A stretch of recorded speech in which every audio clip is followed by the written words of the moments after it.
His teacher was paralysis.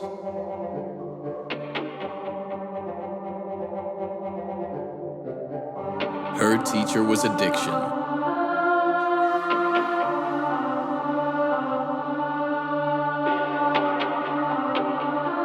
With love, they found each other.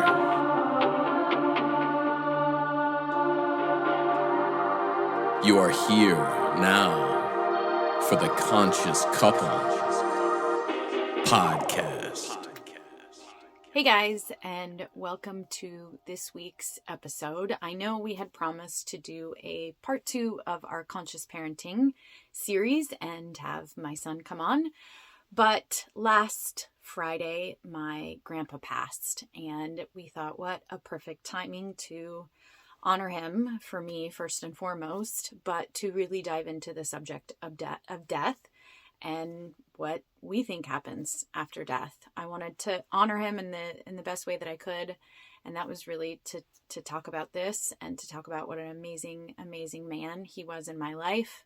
Amazing person. I mean, most people have grandparents, or most people don't have grandparents, but a lot of people have grandparents that they aren't really that close with, or, they're just in their lives where they're young. And that wasn't the case for me. My grandparents were more like parents to me and were such a huge part of my life and made such a huge impact. And I know I could not be where I was today without either one of them.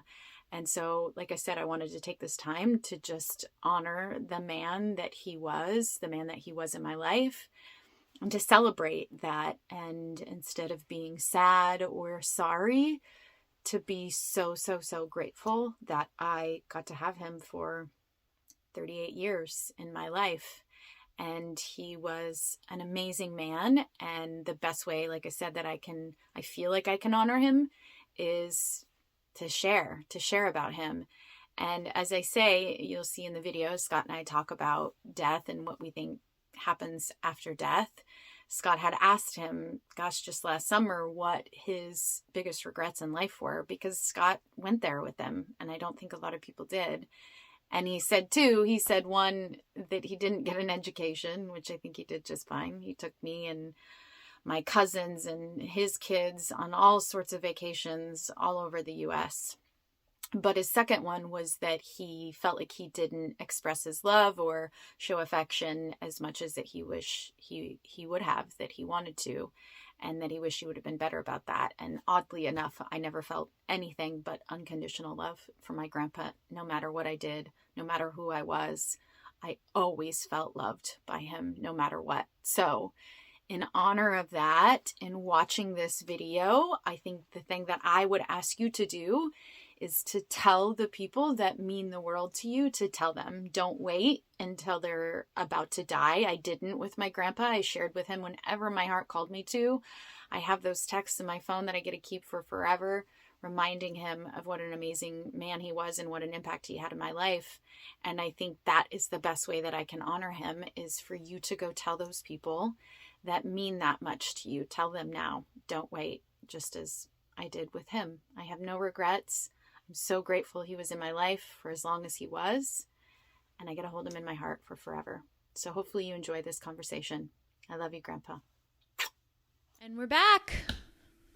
We're back for another episode. We are here. Am I doing the intro? Are you doing the intro? Well, you already did the intro. It's done. That's it. That's all the intro. We're back. Well, we're back. We're here. We're back for another episode. Welcome.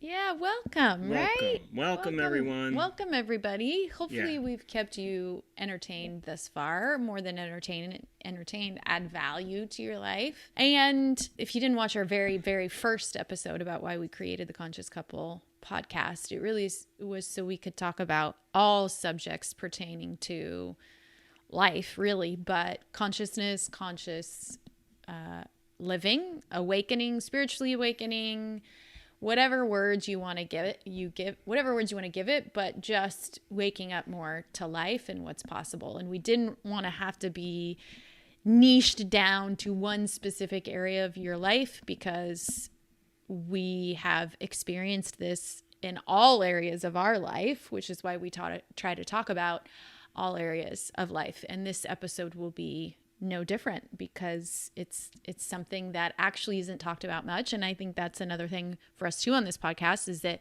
we're willing to say the things that other people aren't, maybe, or too scared of.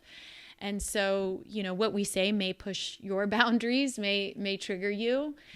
We're just speaking our truths. It's not your truth or anyone else's truth. It's just ours. But I think it's important that we open it up to have these dialogues and have these kind of really deep rabbit hole conversations, because I know there's people out there that want to hear this, that want to engage in these conversations. And so the conversation... Is this when we start talking about trains?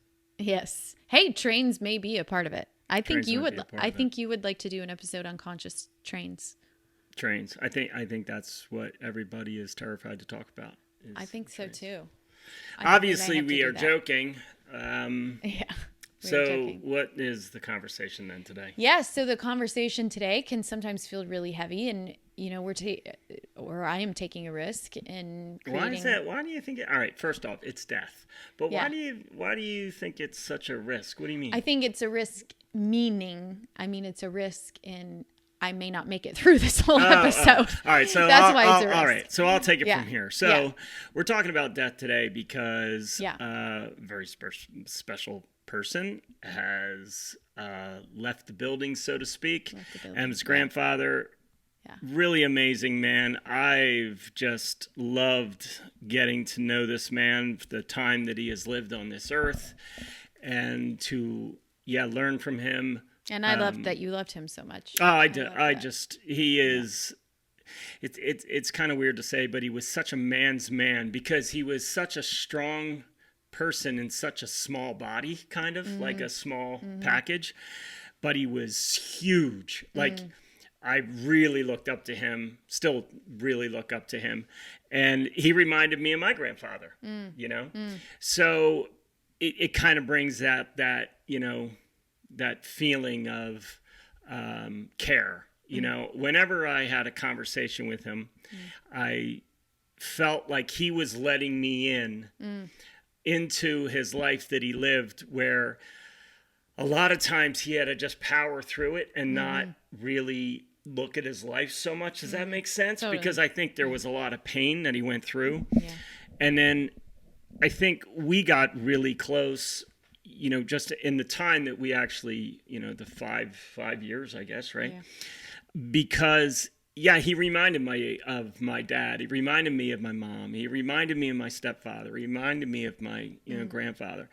And I loved having honest conversations with him, because he wasn't the dad anymore. He was now willing to look at his life and to say, I did good, or I wish I would have done this. And I loved that honesty in him. I just loved it. I really, really did. And I felt really special, because I felt like I gave him something by saying, tell me about your life. I want to know. Yeah. Right? Yeah. So. Yeah. Well, I think he felt you, like you said, wanting to know him on a personal level, and nobody ever, or not many people, I think, got to do that with him. And I think a lot of it's a testament, because I know a lot of people are affected right now, and it's all very beautiful, because the man lived a pretty full life, as hopefully we all do. I think that's really that's kind of what I take from this. This is a man that raised kids. He was, probably strict father. I he would was say a strict grandfather, and came from the old school, and you had a choice to be a coal miner or leave, and he made his decisions, and I think it really is a good.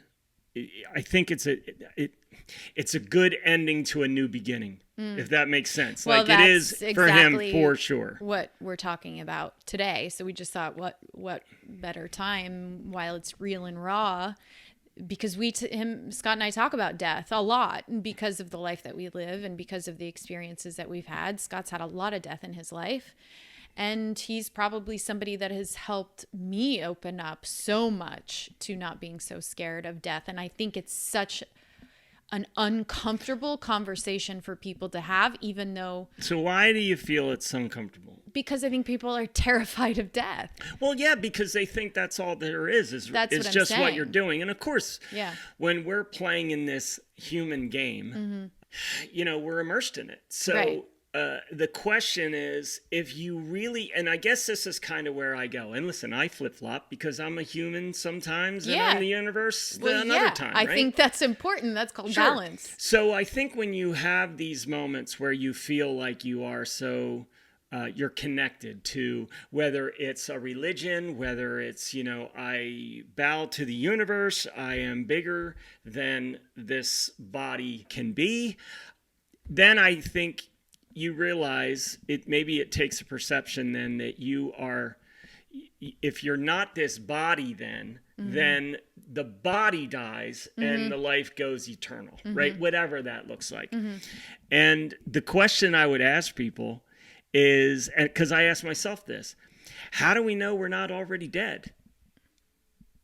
That is your favorite question to ask. It is. Think about it. How do we know that we're not already dead? Because we can see things, because we can... Which we can't even actually see things. Our No. brains don't see things. Our They're brains not don't wired see. Our to eyes see don't things. see. Yeah, No. I mean, it's Just do any research on perception. Yes, it's an inside job. Yeah. And obviously, if you've watched us, then you know that we go to that. We're woo-woo. extreme. We're cuckoo. No, we're not woo. I don't believe we are woo-woo. Honey, we are the most woo-woo ever. I don't agree with that. He tells I you don't none agree of with this that. is real, and yet he's not woo-woo. But I still act as if it's real because I believe it's real, sure. because I'm really good at it. Sure. I'm really good. Yeah, I mean, I think the That's ultimate... why we forget. We Well, forget right. because we're really good at what we we do. have to be. Like, I think the ultimate awakening is not trying to ascend out of the body, but be in the body, but not of the body. So be in the experience. Like, we came here to have a full-on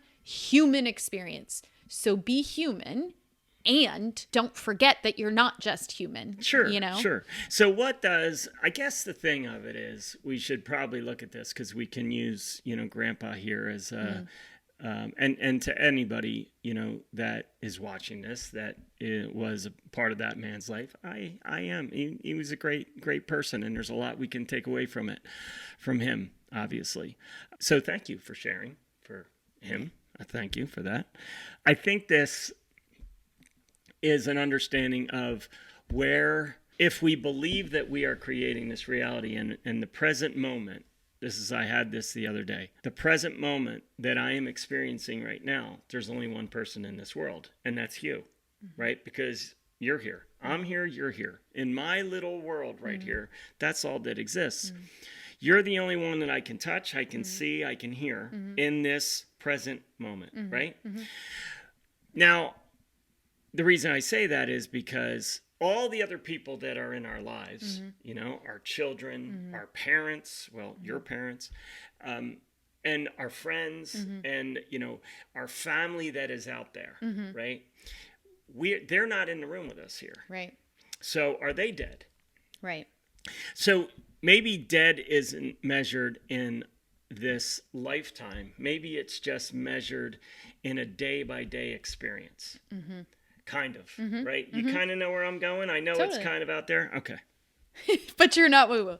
All right, so let me give you some direction. I'm not woo-woo. I choose not to be woo-woo. Don't place you in a box. Don't call me woo-woo. We'll not put you in a box, I promise. So let's do this, honey, since we're talking about this. Yes. Why don't you share what you think happens when we die, or if we die, and I'll share what I think happens when we die. Okay. If we die. Sure, I will. All right. So I think we have, for me, this is where I tried to go. This is where I try to go. I have the experience of what death is when my experience, what it has been, is as I go through my life, other people that have been in my life who have been older than me and who have been here longer, we have a certain amount of time here, whether that's 80, 90 years, right? That's the normal is 80, 90 years. And then suddenly that person gets older and older and older, and then they move on, they die. Their body stops pumping. But again, what do you say about all the rest of it? That feeling that you have in yourself, right? So where I try to go from that being the very 3D human experience, right, to the 5D experience is the only thing, it brings it back to the present, what I was talking about before. Then if this is all that exists right now, is these couple of microphones, whatever that is over there, whatever that is over there, and you interacting with me right now, right?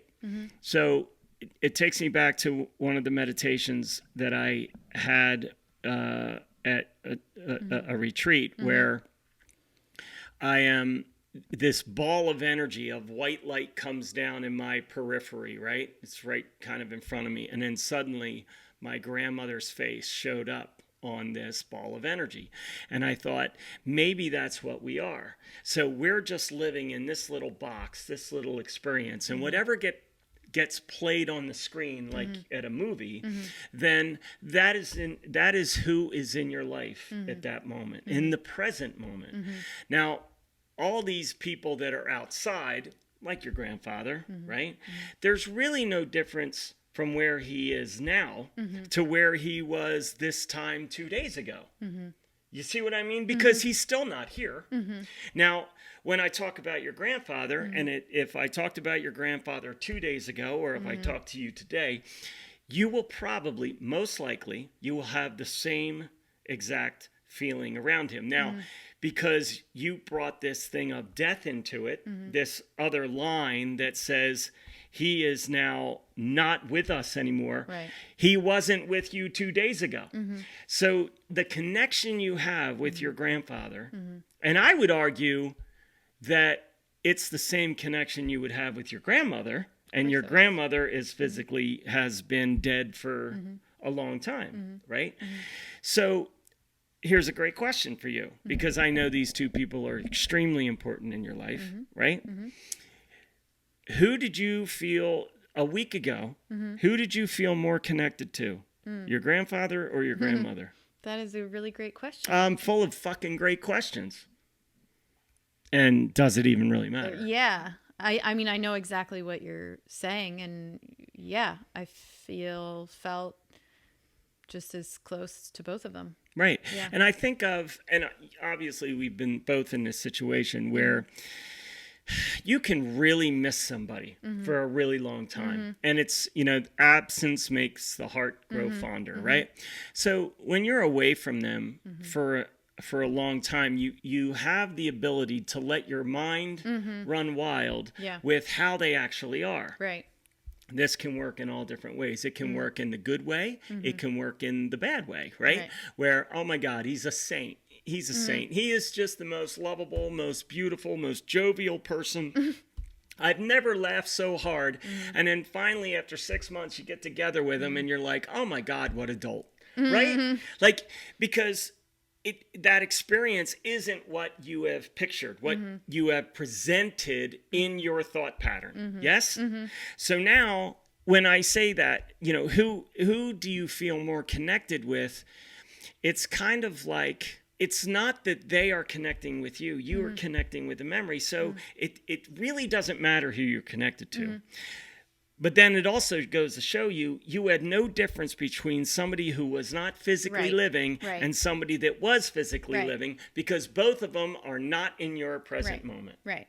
Now, you can call your grandfather and, you'd be able to hear his voice. Right. But again, like with my dad, I loved my dad, and I would think about him, and I gotta go see him, and then I would go see him, and then it would be like, oh my God, you smile, you know what I mean? Something, right? Anything he was going through, right? And I'm sure I have that effect on our friends, our people, our kids, and they have it on us too, right? Sure. Because then we'll do that. We're like, oh yeah, this is going to be awesome, and then it's just like, oh, when's everybody go home? It's always better in the mind than it is in reality, is what you're trying to say. Well, I think, to share what I think happens after we die, I think what you're saying is very similar to what Don Hoffman says, which is sort of the approach I take, which is, this really isn't actually real like we think it's real. Like in a linear hard, this Yeah, is yeah, the yeah. true real Sure. reality. Sure. That, you know, Don Hoffman would say you're wearing a headset, and just like Yeah, when you're VR. playing VR and you're playing a volleyball It's just a game, really, really good VR set. yeah, and when you're playing volleyball in your VR headset and you have to go to the bathroom, so you take it off, but on the game, your character drops to the ground, but Sure. you just went to the bathroom. Sure. You're kind of saying the same thing. And so like what he would say is the moon there if you're not looking at it? No, it's not. Right. Because It's you're a not tree. Does a tree rendering make a it. sound when it falls in the forest? Because you're not, unless you're in the forest, how would you know? So you're you can't have that saying experience. when we die, we're going back to the actual true. Yeah, maybe that's what I reality or mean. whatever Maybe it there is. is no death, or maybe Yeah. you're the one who's dead. Right. Having your Right? own VR Sure. experience. I mean, how do you know? So again, it is. So let me ask you a question. Do you miss your grandmother? all the time. And what does Not that mean? all the time. I But what should does say that that. mean that you miss her? Let's look at it this way. This is what I'll say. I don't like miss my grandma. I miss her when I'm having hard moments, because she was my person. She Sure. was Got it. always my person. Okay. And so those moments I'm like, it's been, I don't know, 15 years. So it's, Do you feel that when you're going through those hard moments that she's still there? You feel yes, an energy there? 100%. I think that's Yeah. pretty. I think But that's here's pretty where I differ. I think that people relate to that. I would Yeah. think. Well, here's where I think I may differ than a lot of people when it comes You to death. differ from a lot of people. Jamie. I'm just saying. So for me, I think in some ways more in terms of, I guess, scientific or energetic, let's say. What I think happens, or what I think this is I always tend to think of it in terms of like frequency, like literal Sure. frequency. Sure. Okay. Okay. Yeah. So I think that, people say, I said this in the post I said earlier, you remember asking him, my grandpa last summer, what do you think is going to happen the moment it Right. comes? And, he talked about seeing my grandma, right? That's what he, hoped that she was there. Oh, yeah, I remember. And, you ask me, do I feel my grandma? Well, she's always here with me, but I don't look at it as like my grandma died and now she is in a form as my grandma in some other dimension. I don't think it is my grandma anymore, because my grandma was her ego or her identity, ego and how we use it in spiritual terms. That was her identity. I think that, when I die or you die, if I die first, you're not going to meet me in heaven when you pass, or I'm not going to meet you in heaven, because to me, that's still, I think that our minds want to hold on to ego, to the identity so much that we think when we pass, we still are that identity on the other side. Because you need players in the game. Right. Which I don't think there's players in a game on the other. I think there's consciousness, Right. but consciousness without an identity or ego. So my grandpa is this unbounded, someone commented on my post today, and of course it made me cry because it was so beautiful, and how he described, he's just this unbounded consciousness now. Sure. There's no boundaries. Yeah. There's no whatever, but it's not like it's my grandpa with his personality and with his, Oh, yeah, you know what I the mean? way he looks and all that. Yeah, No, it's energy. Not, Yeah. it's just energy. Yes. It's just Yes. frequency. And while I think, so this is how I look at it. It's very logically, because that's how my ego and brain works, is you have source, right? Mm-hmm. Source is what some may call God. Some Right. may call the universe, the divine, whatever word is source. To me, it's just complete oneness. There is no separation. It's just singularity, one consciousness. That's it. And then in order to experience, you have to, for it to know itself, it has to separate. So then that obviously becomes separation. That's the first form of separation. And those separations become our souls, so to speak. The duality of source. So in other words, it's still God. It's still source. It's just a separation of it as souls. And then the souls then come down more in frequency and become human beings. Just a much slower frequency. That's it. And so, some would say, well, that's like the Father, Son, and the Holy Spirit kind of thing. I don't know religious text enough to know that, but Sure. I think Sure. I get like, yeah, there's our human self, and then there's what some people call our higher self. Well, I think that, and you brought up a good point there where it kind of jumps to religion real quick. So, and then we'll come back. But, you're saying, well, that sounds like, the Father, Son, and Holy Spirit. Well, sure. I could say, yeah, that's Dave, Right. Brad, and Bob. Right. You know what I mean? Right. So, but I feel the same way. So Yeah. isn't it the same thing? Yeah. And that's where, again, the separation, where the religious, the religious fight starts when, well, no, Yeah. please go back and call it the Father, Son, Holy Spirit. Right. I don't Right. call it that. Yeah. I call it this name. Yeah. So, Yeah. but I think for me, are you with your explanation? I didn't want to cut you off, but I did. Yeah, I mean, pretty much. I think that it feels really good to go, when I read that comment and thought about my grandpa as an unbounded consciousness, that energy that he represented is with me. Do I think on some level there's some choice before we decide to come into 3D? Let's back up there. So all right, so let me ask you a series of questions. Okay? Only if you speak into the microphone. Yes. So, all right, let me get this square here. So, It's such a contractor thing to say. do you have the perception of your grandfather, or do you have the perception of M? I have the perception of M. Right. So you don't see, in other words, you don't see through your grandfather's eyes, right? Right. So the eyes that you see through are your perception, which a little further down the rabbit hole is my perception of what M is, right? Well, you're having your I'm experience. having my I'm experience having my of what experience. M is, right? Yeah. So now you may not be that experience. Right. But I see you as this. So this brings me back to that meditation. The thing that came down was just a little ball of energy, just a little ball of light. And then suddenly it went from a glowing white ball to my grandmother's face.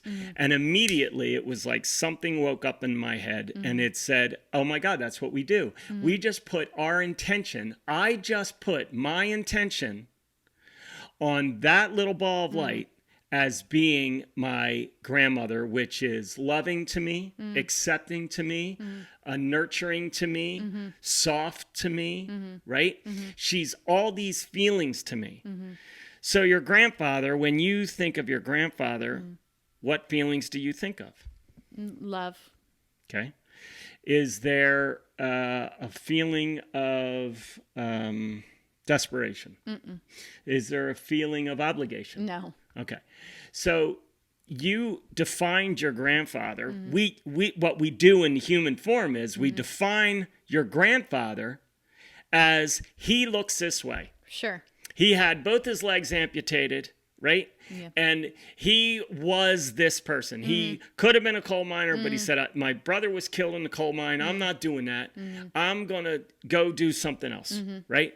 So, but you see your grandfather really as a feeling. And the feeling is love.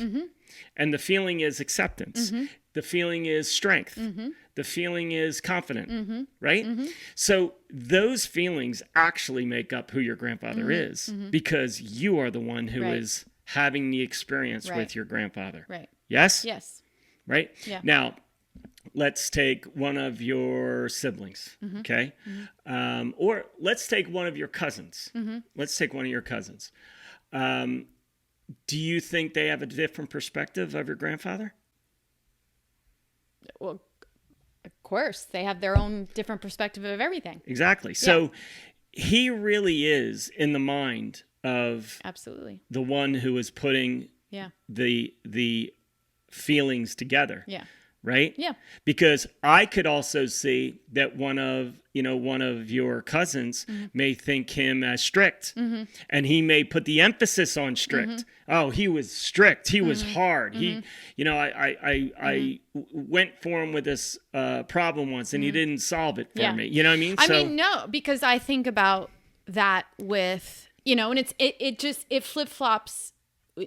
Dependent upon, are you talking about it in this wide lens or are you talking about it in this 3D lens? Because in a 3D lens, I have had many thoughts about, I didn't actually know who my grandma was as a person. I knew her as my grandma. I knew her as my guardian angel. I knew her as my person, but I didn't know who she was as a person. Right. I didn't know. And all I knew was love. You can just see. Now, so it's fair to say that somebody that was in your grandmother's life viewed her as a bitch. Right. Oh, that woman. I'm sure. She is such a bitch. That thought that about she my grandma. is such a miserable person. But if you all who know me wonder where my feistiness comes from, it is that woman right there. Yes. And, a lot of people would have viewed her as a bitch. So here's the thing what I'm trying to get to. When all of our 80, 90, 100 years come to a completion and then we die and we have in our mind, as we are nearing, each one of us are nearing that age, our life is going to end. And the one thing that we think of is, what are people going to remember me by? And you know what? That ain't up to you. It is not up to you. So all you can do is for you. You can only be the person that you want to be. So if you had a parent, in other words, who you viewed as weak, they could have been stronger in business. They could have been a better mom. They could have been more loving as a father. Then chances are you will be the opposite of that, right? Because you strived, you wanted that. So if your father wasn't loving, then maybe you are over loving. Yeah. And feel guilt towards everything, right? So again, we are only viewing ourselves and we are only seeing people out there, your grandfather, whether he's alive or not, your grandmother when she was alive and now, right? It really is, it's the feelings that you feel about them or the idea, the feelings that they bring you is how they are viewed by you. Right. So that's your perception. Right. So that creates my reality. You loved your grandmother, and she was the most important person in your life because she loved you unconditionally, and she was always there, and she always made you feel wanted and loved and cared for, right? Whereas, the person that she worked for, she was the bane of her existence. She hated her. She could have. And you're both right. Yeah. Yes. So, in other words, the thing when I first met Scott that always... we're taking you down rabbit holes here because again, it's important conversations to have, but it's 1,000 doors, baby. 1,000 doors. But what he used to always say, and I think it's something that you should sit with because you may be totally lost. Maybe you're not at all. Maybe you're totally resonating. But something he said was how, and don't jump in. Let me finish before you jump in. I know. I did. How do you know my color blue is the same as your color blue? So people will say, well, that's because I'm seeing blue and you're seeing blue. But if you just sit with that question for a minute before reacting, before responding, before saying anything, I want you to just sit with that for a minute because this is what I had to do when he first said that. I had to sit with it for a minute and think, well, the only thing that I actually know that is true. Hi, Grandpa. Is. What was that? I don't know. Something. Somebody's here. Grandma, Grandpa, it might be my grandma. I said, Grandma, is that you? No, Grandma wanted to be. I want some Johnny cake, Grandma. So apparently we were on to something there. The only truth that you actually know right now, which is what he's trying to say. I'm sure. his translator. I'm his translator. For sure. Yeah. Is that the only truth you actually know to be true is what you can see through your eyes. You have never seen through anyone else's eyes. Yes. So you literally do not know what it looks like for another person. Yes, true. And we can say that, well, of course we're having the same experience, but truly, when they talk about science or even when they talk about religion or, I think that was a benefit for me. I didn't have a religious upbringing. And I think when people think of, well, when people die and then, they're still them, but in a different, they're in heaven. I think that's just such a heavy cultural conditioning from religion. You have heaven and hell and good and bad and right and wrong. And I just don't, those aren't truths for me in my life. But because the only thing you really actually know is what's happening through your eyes. You have no idea what's happening through anyone else's eyes. So that you, like, to me, that is more of a fact and something you can trust in than any other explanation, is that all you really know is that you're seeing your life through your eyes. So you really have no idea, while I'm telling you what I think it is when we die, when he's telling you. And, you know, Scott and I have had a ton. I mean, he's had a lot of experience with death, but we've both had a lot of experience in meditation. We both did 5-MeO DMT, which is the strongest hallucinogen. It's a complete ego death. You actually die. I had what I call almost like a near-death experience under a Lucia light. And so we've both had experiences beyond explanation, experiences that felt more real in the moment than this actual reality. Absolutely. Yeah. And so through those experiences that we've had, that's how we can sit here and say to you, well, this is what we think because we've had experiences. Now, you haven't had those experiences, so I can't make that true for you. You have to dive down the rabbit hole and of your own experience and figure out what that looks like for you. And then again, what we have to ask ourselves is, who are we talking to? Because there's no one else here. And there you go. So apparently the phone is a person. And I think, you know, the other thing around that I wanted to you know, mention that's important to me, and that you know, wanted to kind of wait to the end. I don't know how long this episode's going to be. Is watching, you know, switching back into a 3D world, is watching my grandpa really for the last year. You know, I was there last May, and that's when his infection started in his toe, and he had to get his toe cut off and surgery started. And really that's when this whole rolling rock of health issues happened for the last year. That's really when it started to take off. And I watched this man who, self-sufficient is an understatement. Like, he would have no one do anything for him. He was the epitome of strength, of like, he was going to be the one taking care of people. He didn't want people taking care of him. Right. Yeah. Because he again, would be dead before he would do that. And so to watch a man that was so strong in himself and so confident go slowly down this hill of losing capacity, you know, I mean, and eventually they cut his one leg off at the knee, and he was kind of, I think, kind of proud of that. Well, he kind of was when he would throw his little, his stunt leg. As I would look at it. Look, when you hear it click in? You hear? I just put my leg on. I just really clicked it in.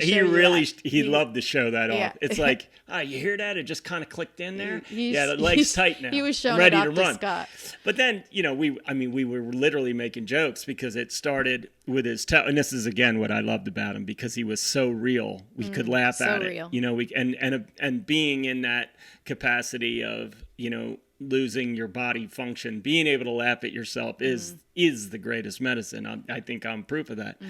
But when we would talk to him and be like, you know, Grandpa, pretty soon you're going to be at wherever we go. We'll be able to take you as like hand luggage. You know, we'll be able to. There's only going to be a head left. There's only going to be a head left, maybe a neck, maybe half a torso. We could just kind of screw a handle on your head and just carry you around. And my show dad you. Can carry you around. And he would just laugh, you know, and he'd be like, yeah, maybe, you know. Yeah. But what if we knew? And this is kind of let's play. Well, hold on. Okay, Let me finish that thought, and then we'll go there. Yes.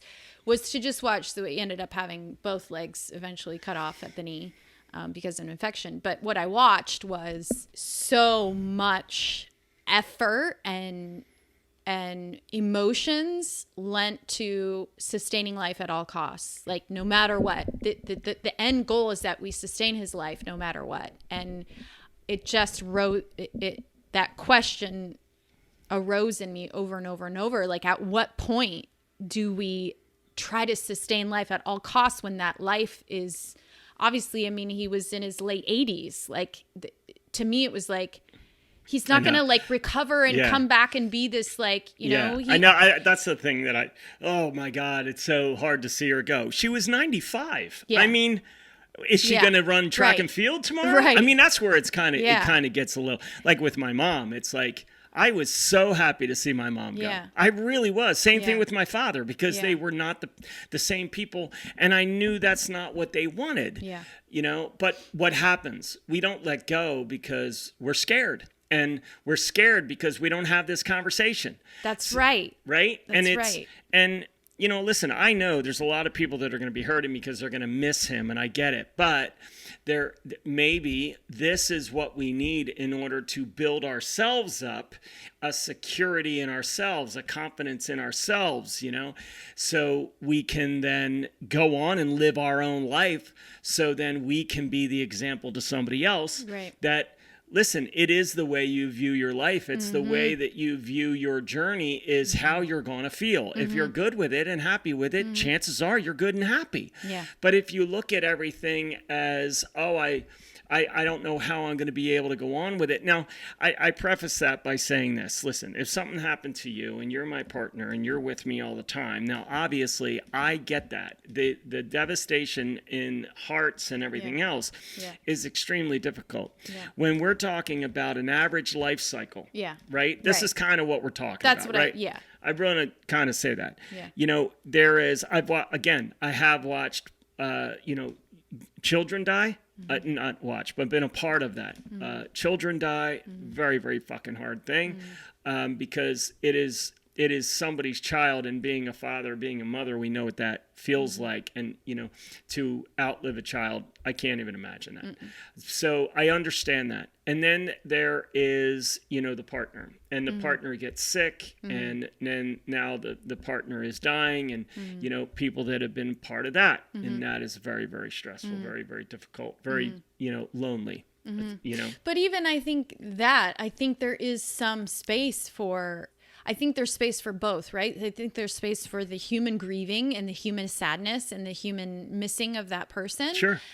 And I also think there's space for honoring that journey. I mean, we watched our very best friend have to let go of his wife, who had ovarian cancer for 4 years. I mean, he literally was laying with her as she took her last breath, but weeks before, she died on her terms. Like For sure. And they celebrated her life. They didn't have a funeral. Yeah. They celebrated her life, Yeah. which, I don't necessarily believe in funerals. I'm not judging people who do that. I understand that that's a cultural closure thing. That's how I think it's how our culture has seen it as closure. You know what I mean? Like, this is how we all move on. That we accept this as closure of the person that was in our life that no longer is in our life in a physical form. Yeah. The funeral is a way for people. It's culture. Yeah. And it helps people move on. Yeah. And so again, there's no judgment to it. at all. It's not just at all. I don't abide by the culture of, we're going to be sad, we're going to put this thing together, and this is what we're supposed to do, instead of, number one, just honoring that person in your own way. I think is really important. For sure. And it's great to hear stories. Like, I loved, so when, my stepfather died, he was in the alcoholic community. I never knew, and I mean, he was like, a king. And when somebody met him and I was with him, they were like, "Oh my God, that's Pete Culp." And I'd be like, "Yeah." And he's like, "That's your stepfather?" He's like, "No, you don't understand. He's like a king. He is like the guy that has helped so many people. He has saved so many people's lives." And all of a sudden, I got this whole different picture of my stepdad. I'm looking at him like he's, like he's Russell Wilson or something. Mm-hmm. Russell Wilson. Yeah, I don't know why that came out. I didn't mean that. Are you coming over to the Seahawks? No, absolutely not. Well, I'm Eagles diehard. Go anyway, Birds. So. Hey-o. Anyway, next weekend. I think it's ultimately the memory that you have of the person that is deceased and the memory of the person that is not deceased, but may not be in your awareness, may not be in your environment anymore, is all on you. Because how you view that person, some viewed your grandmother as that bitch down the street who just refuses to bend or break to any rule. Yes. or the most loving, kind person in the whole entire Yes. universe Yeah. as you saw her. Yeah. So it is up to us and how we see people. So if you have somebody in your life that you constantly just keep bitching about, that's your fault. That is 100% your fault, because you are putting yourself in the energy of, the emotion of unhappiness or displeasure or whatever, because that's what you're thinking of, right? And here's the thing, and I'm very proud to share this example of how you can shift seeing that person that way and actually come to a common ground. And that is when my dad and my grandpa came down and stayed with us for the first time in Florida. And we were having a conversation one night, and something came up, which actually I'm not even going to share what it was, but it was a conversation around something that I didn't know my grandpa felt this way about this thing. I had no idea, no clue. And he shared his belief around this certain subject, and part of me was devastated. Well, you were shocked. Yeah. I mean, to say the least, you were shocked and you were devastated Yeah. because suddenly you had this person that you had put up on this Yes. pedestal is suddenly human. Yes. Right? Yes. And not Flawed. just human. Flawed. Right? That's how you viewed it. As he now is flawed because he has this thought process. Yeah. And like, it was fascinating this is to the watch. thought process of people that I staunchly disagree with, right? So, and we conversed. But here's the thing. This is what I love. Well, this is let me cannot. share it, because this is what I'm saying. I'm proud of Yeah. two people that Yes. staunchly disagreed, and at the end of that conversation got up, hugged each other, and said, loved each other even more. I love you so much. Even more and now. went to bed. Yeah. And it was never this is going to be like the end of our relationship, or Right. Don't talk to me again. It was mutual. It was beautiful. Because underneath all of that, we have so much love and respect for each other. Love and respect. Yeah. And that's exactly what that was. Yeah. The love and respect overtook the difference of opinion, different perspective. Different perspective. What? Huh? Anyway, it was interesting though, and what I loved, this is why I loved him even more when he said it. And I'll tell you 2 reasons why. Number one, he wasn't afraid to say it. Right? And then when I came back to him, and again, I just had love for this man. So anytime I talked to him, it was out of respect and it was love for him. I felt like this man sees me, and I felt that he appreciated me because I appreciated him so much. I did really looked up to him. And I saw that flaw in him, the crack, right? And I'm just like, oh, this is kind of nice because he's kind of down here. I put him way up there, Now I realize he's just human, man. He has his own thought too. But when I brought it up and I said, yeah, but, what about this? And he said, well, I guess I'd be wrong. And it's just what I believe. I'm not saying it's just what I believe. I'm not saying I'm right. I'm just saying this is what I was taught and what I believe. We go out to eat, and this is why I bring this up, because it kind of clarifies the conversation with him. We go out to eat, really good restaurant here in Cape Coral, and it's called Lady Lobster, or Lobster Lady, whatever, and it has obviously seafood. So what does he order? A hamburger. And when the food is always really good. And it's a nice restaurant. Yeah, it's always pretty packed. It's pretty spendy. It's hard to get in. Yeah. I mean, it's literally hard to get in. So, we finish and the waitress comes up and says, after everybody else is eating, seafood and shit, all these things. How was your cheeseburger? It was all right. Wasn't the best one I've ever had. Wasn't the worst one either. Very honest. It's so true. And he's just sitting there like, do you want to bring your kid in and I'll tell you what I think of him too? Like, it was just so real. Yeah. Real. He just couldn't hide the realness like of when it. he told me I may be stupid because I don't wear a mask. Oh, well, that's the thing. Well, this is the best. It's just like, well, if you go out there and, you're not wearing a mask, well, then you're stupid. And I said, and then, so, well, I don't wear a mask. I don't Can he wear a get mask. as well? Well, She's like, but well, I go but outside. I don't wear a mask. Well, but I never felt. that is the reason for a funeral, is so people can tell stories just like that about that man. Yeah, it's I think there's a memory way of it. to celebrate. But again, for me, it's a generational thing. Yeah. For me, well, being 20 years older than you. Yeah, but you don't believe in funerals either.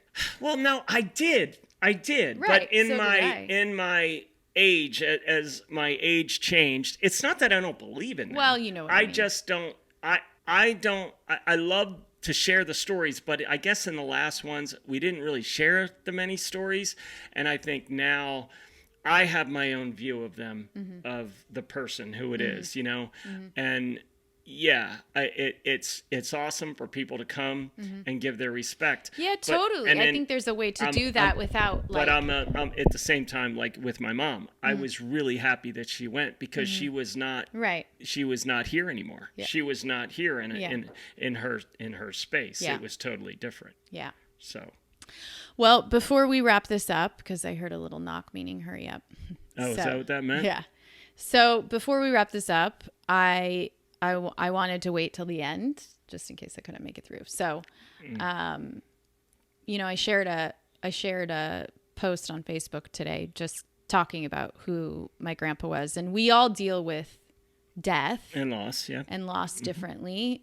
For me, it's a very private thing. It's waves, it's whatever, and it's different for every person. But what I want to say is that my grandpa was beyond an amazing person. My grandparents, you know, I think the thing that, like, people who have texted me and, you know, that found out, there's one common thing on the ones that really know me, and they all say, I know how much he meant to you. Yeah. I know how much your grandpa meant to you, because they were my whole life growing up. They were my everything. They were the space I went, that I felt held, that I felt safe, that I felt loved no matter what. I mean, my grandpa was a discipline, but I never felt judged by him. I never felt like I disappointed him. I never felt like I could actually do anything wrong in his eyes. They were the epitome to me of unconditional love. And I keep thinking this morning about how grateful I am that maybe if we did make some kind of a soul contract before we came here, that I got to have them, that I got to have those people in my life.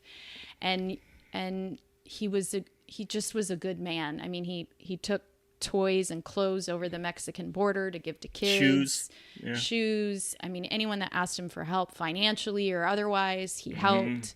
He was a great man in my eyes, in my perspective. He was such an honorable, just honor is the word I think of when I think of him. I respected the shit out of him. I loved the shit out of him. And I told him that. I didn't wait. Yeah. I told him, I would text him randomly and just say, I hope you know how amazing you have been to me in my life. I could not have asked for a better grandpa. I don't even know, like, how lucky did I get to have you? And so Scott asked him last summer, along with what do you think happens when you die, and he asked him his regrets, and one was that he didn't get an education. Like, he needed that. I didn't grow potatoes. Yeah. But two was that he wished he would have been better about expressing emotion and telling people that he loved them. And so in honor of him, that's what I would say to your listeners today, is that you do that. Like, don't wait. Just don't make it at a funeral, or don't make it when they're dying. Like, make it all the time. Yeah. You don't need a Mother's Day or a Father's Day. You don't need those days. Like, when you feel that overwhelming love in your heart, tell them that. I'm grateful that I did that with him, that I have no regret. I even though I wasn't with him when he died, I was with him. He knew how much he meant to me. And that's, you know, in honor of him in this episode, and my grandparents that were, you know, I was so lucky to have them, and I love them so much. And so in honor of them and the amazing people they are and were and affected, is go do that. Go just be real and tell people. And that's where. That's beautiful. Almost made me cry. They're bawling out there, honey. The nobodies. Nobody's out there, honey. Yeah, it is. Except for And maybe my again, grandpa. it's always a learning experience. So if you have guilt in your life because you didn't do that for a loved one when they did leave and you felt, because we've all done that. Again, it's your ownership of it. You know what I mean? And do it now. And do it now. Say it now. Say it now. That's what failure is, right? Yeah. Is learning from past mistakes. And there is no failure. It's all success as long as you learn from it and you do different. So if there is somebody you're thinking about, and just reach out and just said, "Hey, man, I was just thinking about you," and it was great. Even when your grandfather, I would say that. I said, "You know what? I just love you, dude. I love you too. I love you too." So anyway, great tribute, honey. Beautiful, beautiful. Okay. So to Dallas. Way to go. Great job. Beautiful life. There we go. All right, honey. The end. All right. Bye.